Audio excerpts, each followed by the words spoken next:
روزانه ابی روشا جادین آکره و بردرگهن بنزینخانه آن سرا شوفرانه یا ورگرنا بنزینا 609 دیناری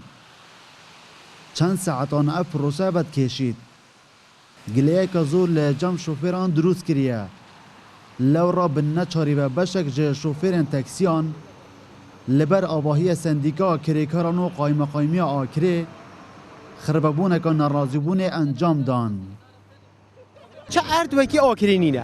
نه ما پانزین ها برا نه کریا ما بو متین تدری هر البنسین عین فرد از ده بو بدر یک قشلیب 1000 دینارا لترا پانزین 1005 دینارا 1500 دینارا هجام حس کن پانزی خانه که دابین کن بو سایق تاکسیا امتاد این دعوا خوب کن پانزی خانه که مد دستنیشان کن همو گاوه هم بخویرتی کن و یا دویش یا کچینه بمکنه کوبونه یا کوبوناش هوار خمینه سندیکای چه نابی تنه چی نه قایمی کده قایمی بما چی کردن گلیه که دیتر یاوان شوفران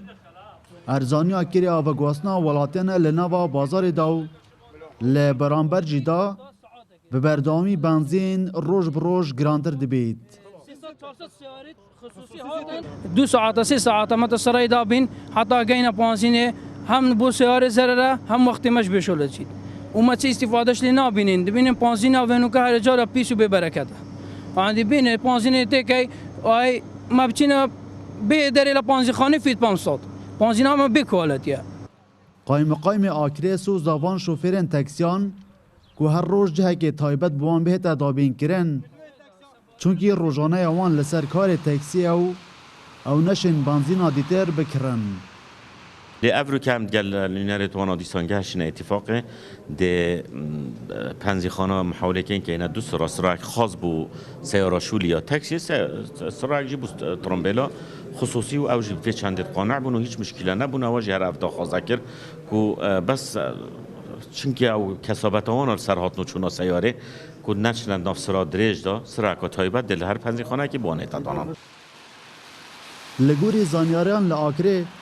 روزانه بتن یک بنزینخانه بنزینا 609 دیناری وردگرن و فشار گازور جی لسر جادان دروز دیبیتن. اوه روشا بصدان شوفرین سنور قضا کری که روزانه چندین دم جمیران لسر ورگرنا بنزینا 609 دیناری دمینن جبر که روز بروش بنزینا نورمال گرانتر دیبیت کدنها دا نیزی بویا جه 1000 دیناران. دلبرین غازی کرسات نیوز آکره